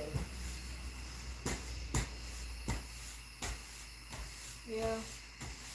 Like I said, I've talked to a lot of people that's, maybe that's having that. Like I said, Russell from Outfits Garage, he just released a video today, said he's not gonna make it, he had his cars broke down, his truck blew the motor up, just. Crazy, but sometimes you can't make it if you ain't got the money. It kills the budget, man. When it takes all your money that you normally have just to get by day to day, usually, you have that money, your day-to-day money, then you got a little bit, you can put a little bit back to do something later. That's fine, but lately, every day, it seems like at the end of the day, there's nothing left to put back, so. I know. It's hard. You can't save a penny. You can't really. I can't save. I used to save some money and I always have something extra if I need something or something, but not right now. Today, I had to do the maintenance on our truck because we didn't know. That's not a $200 junkyard LS motor in it, so we couldn't risk harming the motor by not knowing when anything was done to it. But look, like I said today, I was $100 just to change the oil with store brand oil. Yeah. A jug of Rural King, synthetic oil in the oil filter, got $100 tied up in it. So it don't take long to. Don't take long. And I got, I ordered the pipe, the spring kit, the fuel filters, all that.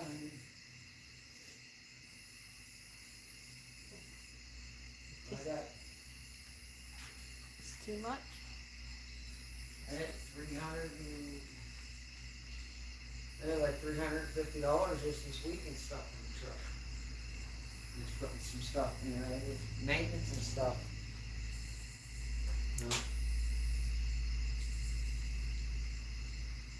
Oh yeah. Everything's expensive. Yeah. Okay. Because I tore the truck apart. Tuesday, I tore the truck apart Tuesday, so I drove the Cutlass home Tuesday night. What's a good place for 96 Bronco sheet metal floor, tailgates, etc. besides the basic online look? Who's? Pat one, Oh man, Pat, other than basic online, I don't know, would we try to find somebody that had one you cut your stuff out of, maybe. That's Ford's best body style. But I really anymore, man, as crazy as stuff is one with prices, Pat, I wouldn't even know, man. I think like LMC and has it. You find that stuff, you can look on like, when I had my old truck, I was looking some stuff up like that. And you can find good deals on it on like eBay, but the shipping for that stuff is ridiculous. You pay 3 times to ship it than what you pay for the part. It's the only problem with ordering body parts online. Bill says people ain't just spending only this year going to be a rough winter. Well, Yeah. they're saying it's going to be. Oh, no, you mean a rough winter? No money. Yeah. It's gonna be. You gotta buy. Then you have to have fuel for the house. Well, you got wood, but I got gas. But still, wood ain't gonna be cheap either. Wood either requires you buy it or you spend a lot of hours cutting it. Either or, you got that time in either or. Yeah. You can take all your time to cut it, or you can buy it, and it's not bad.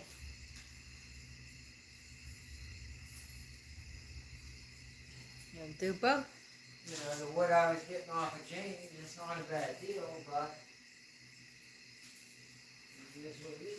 What I burn, I burn about a truckload a month in the wintertime. And it's gonna be worse this winter than last. So. If it's cold, yeah, 'cause it didn't really, we only had like a week of super cold last year, but I burn about,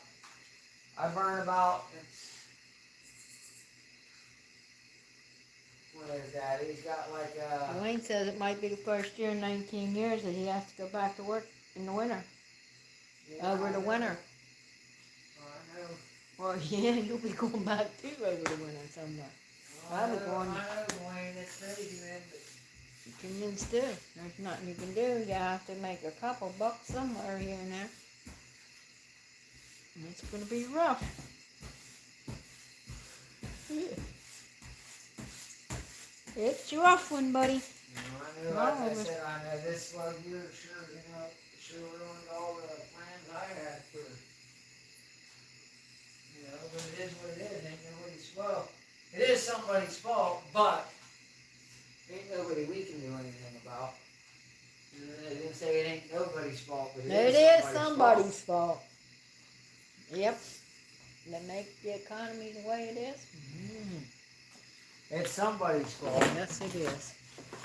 With all the games, it's all the games of playing, and then all the morons that down there saying you cannot print money and not have consequences. You can't just say, we need money, let's print some up, because when you do, you have consequences. We can take out tonight garbage goods on anyways.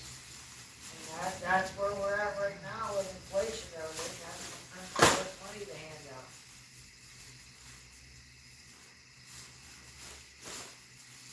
Yeah, all the money. And the sad part is, when you're honest, there's a thing when you're honest, all that money you hand out and get, and it makes you sick, because I know people that never looked for a job, never had a job, never worked in their life, and they exploited that COVID money, unemployment money. And I know people that got like between $12,000 and $18,000 cash from that unemployment. Like I said, because one day they're going to go through their books, they're going to check them, you know what I mean? But then again, these people in charge, the criminals are running to jail right now, so. And that's where we're at.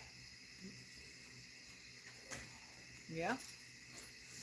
You can't even, it's to the point, the economy's so bad.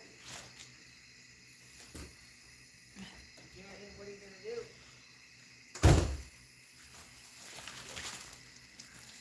Not much you can do about it. I don't mind working other places at the same time, though, but like we were talking. But I told Dwayne, I know that's fine, I'm not doing 6 days a week this year. I'm fine with that, that's ridiculous, you have no other time to do anything. Especially that, 6 days a week, I couldn't make a video, can't do anything, you have no time. Can't go, what's the point of that, have money, you have no time off to do anything.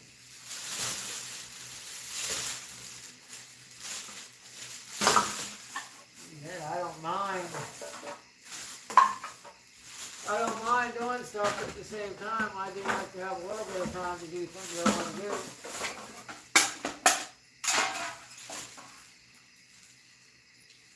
especially now, it'd be nice to have a little more money, because now I have a truck. If I want to go and take the car to Magnolia for a weekend, or if I want to go to some drag strip somewhere, I have the ability to do so.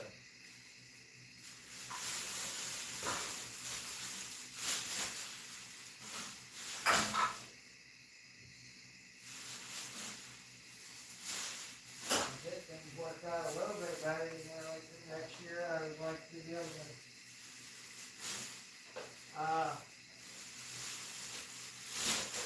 I like to go because they're, once again, I talk about them trailers, think about it. Look what a sliding camper costs. You know what a new sliding camper costs? Per square foot, truck bed campers are the most expensive campers on the market. They're more expensive than the Class A buses per square foot. Wow. Because you're not getting much. You figure 4 foot by 8 foot in a normal truck bed, that's 32 square feet. So that's basically your floor of in an 8 foot bed truck, that's the floor of your camper's 32 square feet. And then you have the, whatever it is up top, it's, probably 6 foot, 7 foot wide, 6 foot wide, by, 4 foot. So that's another 24. 32, 24, 56 square feet, less than 60 square feet in a truck camper, and those things are $60,000, $70,000, $80,000 for a truck camper. So why, so, and then I showed you what tag-alongs are. It makes no sense. Is that a nice lighter setup? Yeah, if you could find a cheap tag-along, or a cheap truck camper, sliding camper, that was decent, yeah, that, and then you pull an open trailer behind the truck. We had that set up to tow the boat and to tow the buggy before with the other truck. That's a nice setup, but just, we're at the point now, I might as well just go get an enclosed trailer and just sleep in the enclosed trailer and tow the thing. For price-wise, you might as well get a big trailer. You can pay as much for it anyway. And the trailers I was looking at actually weren't really priced that bad. For what they weren't priced that bad, because when you compare them to what a sliding camper cost, or what a regular tag-along camper costs, when you put that comparison together, it really doesn't make sense to buy anything, to just get a closed trailer. They take the price, and they hold their value, because you can't, if you go on Marketplace, just like your run-of-the-mill 26 to 28 foot enclosed car trailer, nothing fancy, no living quarters, no nothing. Those are selling for, $10,000 plus. I see ones on there, smaller ones, that are either completely destroyed or really bad shape, and people want, $7,000 for them. So, by all means, I'm not going to pay that much money for something like that. I would be better off just to buy something over. And I'm really considering it for next year to get something nice. Like I said, that depends on how good the power stroke treats us, on how far we go. If the tree is good, we're going to have a good reliable tow rate for a while. We'll get the body fixed up on the power stroke over the winter time, and then I'll get a gooseneck kitchen put on, we'll be ready to go. Yeah. Wow, the room for the trailer and the living quarters. Huh? It has the living quarters in it. And The ones, one of them ones I was looking at had living quarters in it, and they were reasonably priced for considering, like I said, consider what a regular camper costs, what just a slide-in truck camper costs. There were some smaller living quarters on there for under 50,000. There was like a 40. That one I looked at, it was like a 48 footer. and it was around 50, 55. But it was like a 48 footer with the full front half being a living quarter, shower, everything, and then the garage in the back, and it was like 55. It's not really that bad, consider I said, because 55,000 won't buy you a new sliding truck camper anymore. And you know that, take $100,000 to buy you a new diesel pickup, so. I see them there on the lot, the car lots, you know, and advertising on Marketplace. The car lots are advertising diesel trucks, like the Ford dealership. Yeah. They have an ad on Marketplace, brand new diesel trucks, $100,000, $350 dually. God's the same money, so I mean, it's not.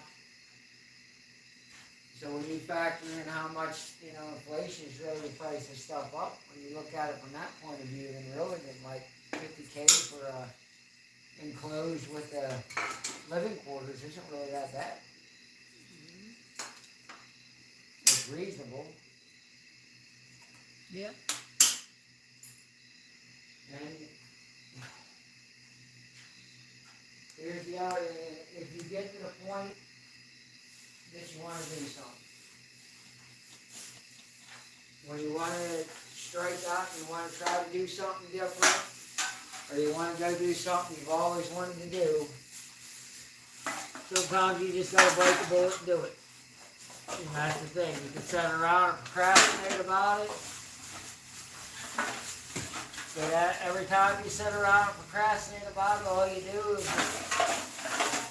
you know, another year passes by and you get nothing done because you sit around and thought about, oh, it'd be pretty cool to be able to go do this, it'd be cool to go do that. And every day you sit and procrastinate that, just another day goes by, another year goes by. If we're really going to do it, we have the means to do it, why not just do it? Because you got one shot at it. Don't sit around and say, well, we should have done this or we could have done that, but you know, we didn't want to do this at the time and that. And I'm just to that point anymore. It's just I really want something decent. But no, the power stroke there isn't perfect.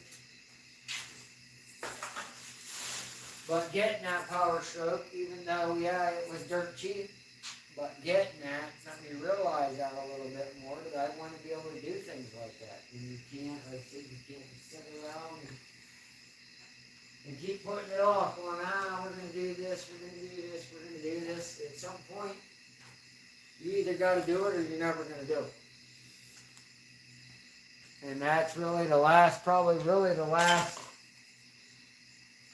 week since I got that truck is really when I'm really thinking about it, and that's how I said there's a point, you know, just sooner or later you just do it if we're going to do it. Yeah. If we're going to take and load the car up, and we're going to go to Ohio, even to run the street class, because that car, other than the slicks on that car will run in the street class. Yes, the 28-10-5 class, it's gotten fast. It's gotten probably too fast. For the money we have in it right now, it's gotten too fast for us to really compete. On the no prep side of things, however, on that street side, for true street, we have a legitimate chance and we could go win some of these races. Joe says just do it, Nike. And we're not there actually anyway, if we can afford just to be there to do it, even if we don't win, we're not going to win to make money. We're going because we want to go experience. That's where I'm at with it. I just want to go and say, hey, I was there at that no prep. You know, I might have, you know, chip draw it, drew the fastest car there first round, got completely destroyed in the first round and done. But you know what? I can sit back at the end of that night, I can sit there in our camper, you know, enclosed, sit there and hang out with friends and enjoy being there. Or just do like that. You want to go to Keystone for the afternoon. You want to go run a testing pit. You only live once. That's right, Schultz. You load it up in that enclosed trailer, you take it up there between rounds, now you can go in there, sit down on the couch. If it goes late on the night where they have the street cars and they run them off and it ends up being 1 or 2 o'clock in the morning, now instead of having to go home, instead of getting in the car and driving home, you can just draw up in the camper and go to sleep, get up next morning, drive home in the daylight, make a weekend of it. And it's not costing you any more other than admission. Most tracks don't care to camp in the pit. You know, yeah, there's some tracks you gotta pay a little bit extra, but most tracks you don't. And that's where it's at. That's what I was talking to people about that, like with No Name Nationals. I would never, if I had to go to No Name Nationals and they said you couldn't stay in the pits, I wouldn't go. That's the place to be. Yeah. Why do you want to leave the track and go stay in a hotel? Okay, yeah, you stay there in the pit. You're there with all the other racers. That's the place to be, and that's every race that ever went like that where we stayed every night. When we went dirt track racing, that's the thing. The lights go out, you know, the track lights are out. Everybody in the pits becomes friends. Everybody's hanging out. You're walking from one campfire to another, and, you know, you're enjoying the people. Because that's another thing about racing. When you're lined up beside that guy, the only thing in your mind is beating him. As soon as that race is over, if you got to take parts off of your car to help him make it to the next round because he can and you can't, then that's what you do. And that's what's so unique about the sport of racing, and that's what's cool about hanging out in the pits. So just for that reason alone is why I wanted to close trailer with 11 quarters in it, just for that reason. So I can be there when I'm at the track, I can be in the pit. Yeah. I ain't got to rush home. I can go to an event. They might have a practice on a Friday night and race on Saturday. So you can be there nice and early. You're not rushing around. You can pull in, you set your spot up, get your car unloaded, go out and do your practicing. Come back in, pull your car up in the garage, and then like I said, then it's like being at camp then. Everybody's friends, everybody's hanging out. It's an amazing experience. Anybody that gets a chance to do it, I recommend it. Even if you go, when we went to Magnolia, we just slept in the car after the race that night because it didn't end. It was like 2 a.m. when that race ended, and we were 3 hours from home. So we went 2.5 hours, but we were 2.5 hours from home, and the race was over at 2 a.m. Why would you want to drive back home at 2 a.m. when you don't have to? It would have been 4 o'clock in the morning or so before we got home.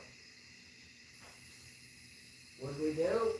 We sit down in the car, laid the seats back, went to sleep. I got up at daylight, drove home. We was back here at 9 a.m. Yeah. Pulling in, you know what I mean? You're rested up, you're not, you know, and that's just, it makes it so much more enjoyable, and that's why it just makes sense. Is that a lot of money to spend? Yeah, it is. But everybody that has something nice either has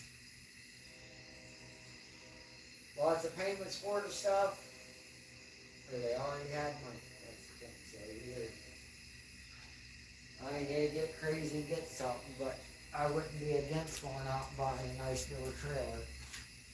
Even if it's a couple years old, just something with living quarters. But honestly, for what the prices of the new stuff is versus the used stuff, you might as well just go get a new one.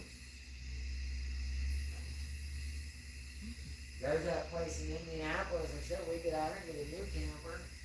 And sometimes in their storms, these them ones with hail damage, they mark them sometimes 50% off. Yeah. Yeah, that'd be all right. Everything I've ever had in life has always been something cheap because whoever owned it gave up on it. They couldn't fix it, couldn't figure it out. You know, it felt good one time to have something that was just no one else had. So pull your car up in the back and strap it down. No other car's ever been the backup. You know what I mean? Yeah. You go in there, you know, go inside the camper there, go in the bathroom, and no one else has ever went in there. No one's ever laid down and went to sleep in there. No one's ever, you know, pulled a cold drink out of that fridge. You're the first people to do that.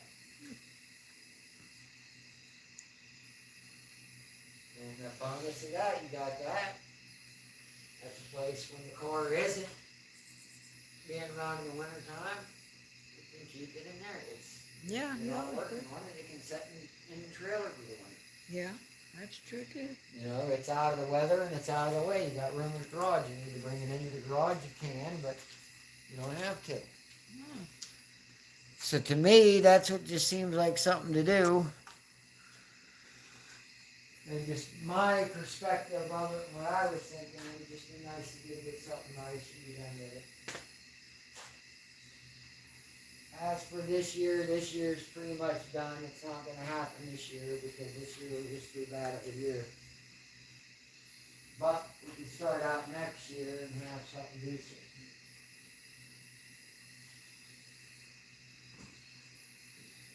You know, it would give us all winter to get everything else ready. Have the truck worked out where it runs good and fix the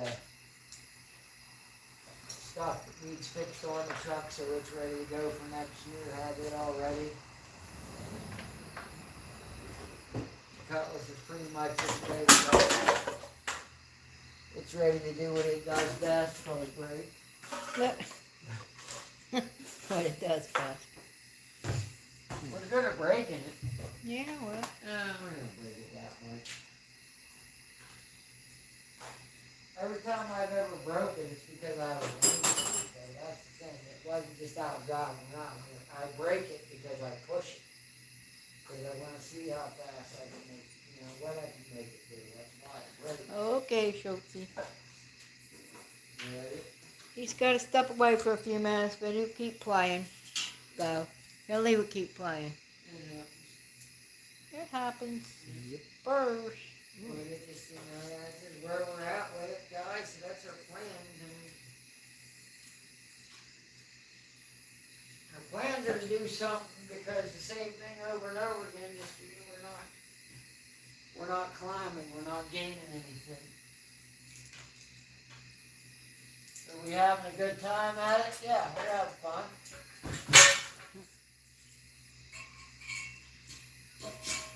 We're having lots of fun, but it would be more fun to be able to do more.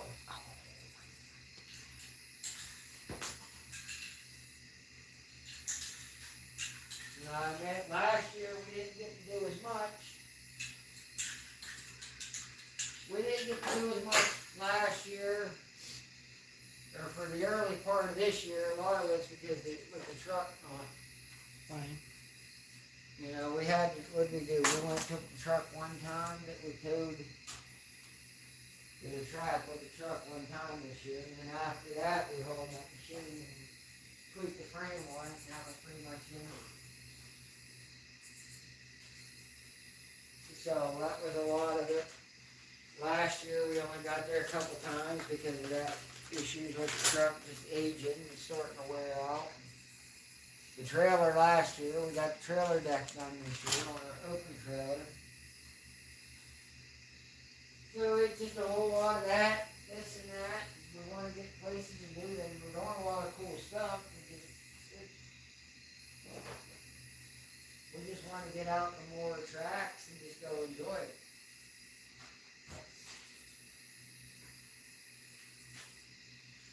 I have fun, as I said, we had fun when we went to Mags this year. We didn't even have the car, you know, we just drove out and we had fun.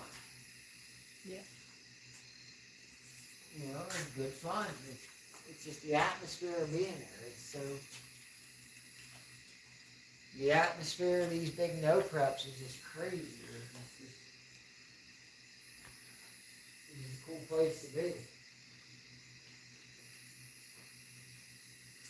So even that, if we can figure out a way next year to be able to do more of that, that's a win. Even if we don't. And there's the thing, you have a camper anyway, so even there, the smaller ones I was looking at still had like a 24-foot garage. So even if you take that somewhere else and you don't put a car in the back of it, you take it to camp. People sleep in the front, that back garage, a couple cots back there, and it's just like having another room. Regular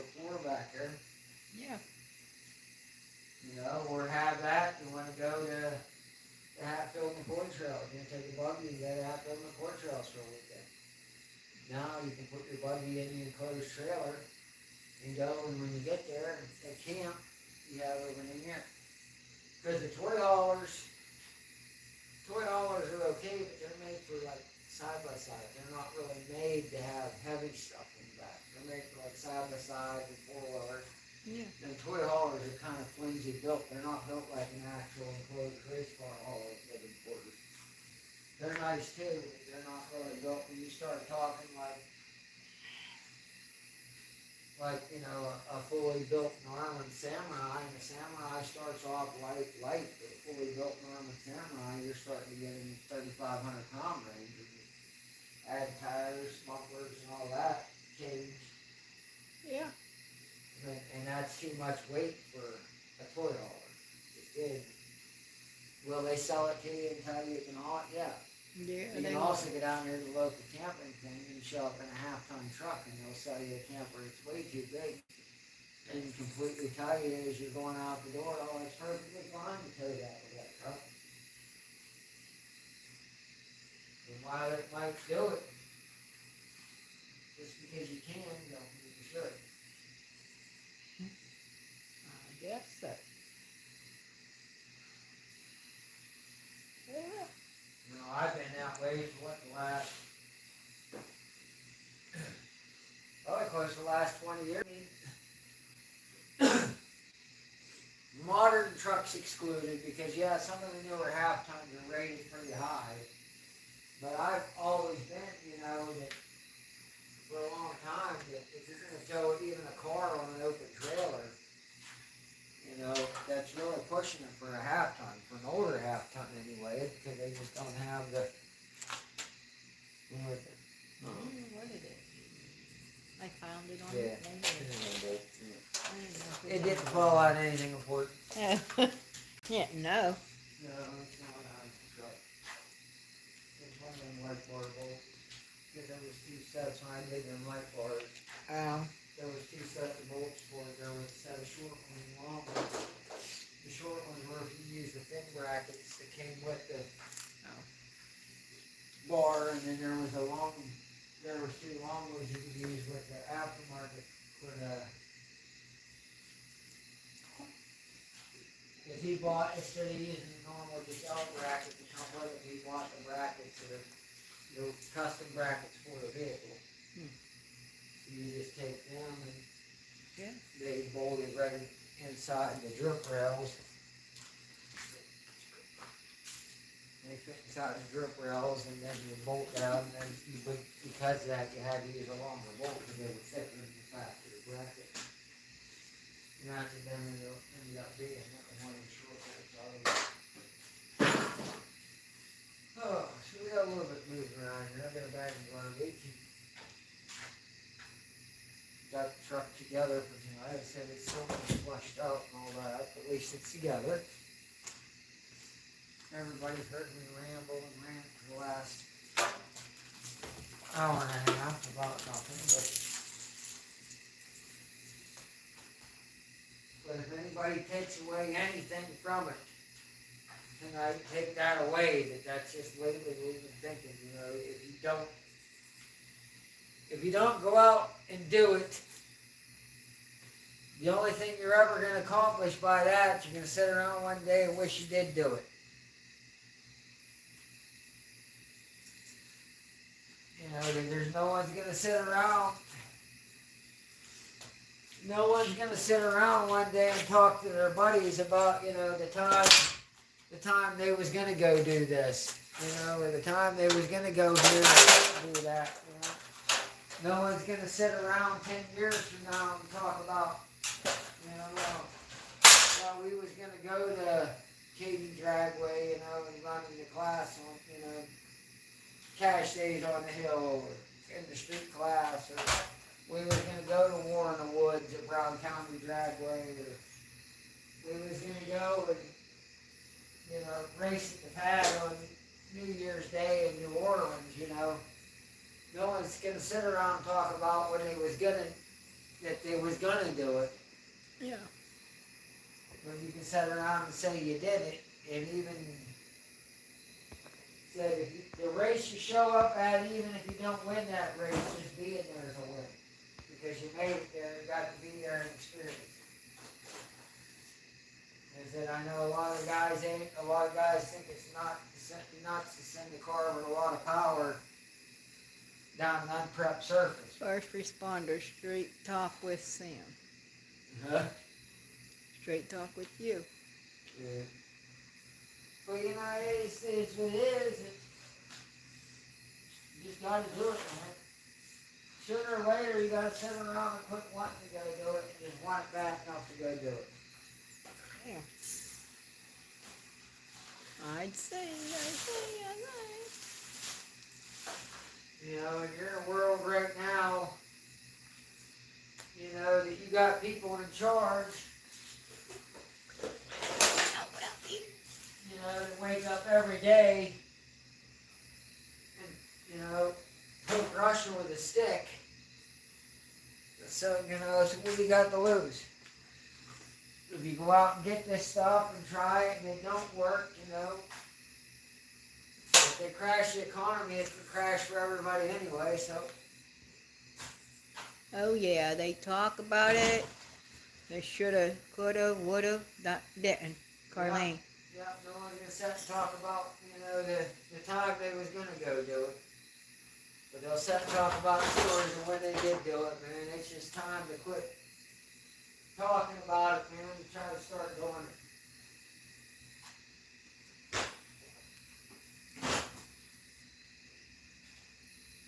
And just my perspective changed a lot just to having a truck now, because now I have something that I can reliably trust to take somewhere. Yeah. Because I will get it straightened out, I will get it running right, and I still won't be in it for that much.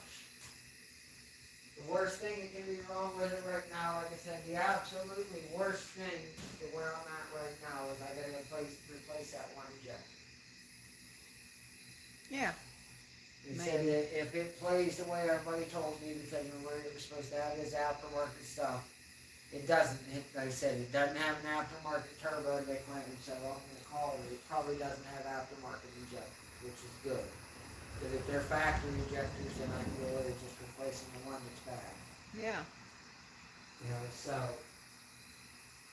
And if they're aftermarket injectors, I'll know I'll probably be able to get a hold of the company and buy one, because usually they'll let you do that. So you don't have to replace the whole set of 8 in those, they usually don't. When injectors go, they just usually replace the bad one too. They run a contribution test and whatever, they just replace the weak ones and leave the other ones in. So that's it, guys. I guess, sorry for boring you, but good talk. Just get out there, man. If you can do it, just do it, man. Honestly, that would be my advice, because I'm going to take my own advice, and that's what we're going to plan on doing. Winter's going to suck, but winter's going to give us a lot of time to get everything prepared for next year, so we can hit it a little bit harder and actually go do some things next year. Yeah. And there's still time this year, so maybe we're not going to give up on doing stuff this year yet, but we just got to get right and recover from everything else here. So once we got settled in and we take the hit of getting this truck and getting it ready and fixing the little stuff on it and all that, once we get through that, we can get back to doing some fun things and having some fun. So, thanks everybody for popping in. We'll see you next week on our live. So I'm going to try, I got some videos I was trying to get out of, I can get them to work and get them out. So we'll see you next week. Everybody be safe, have a good one. We appreciate everybody watching. Remember guys, you can sleep in your car, you can't race your house. We'll see you. Good night, y'all. I think.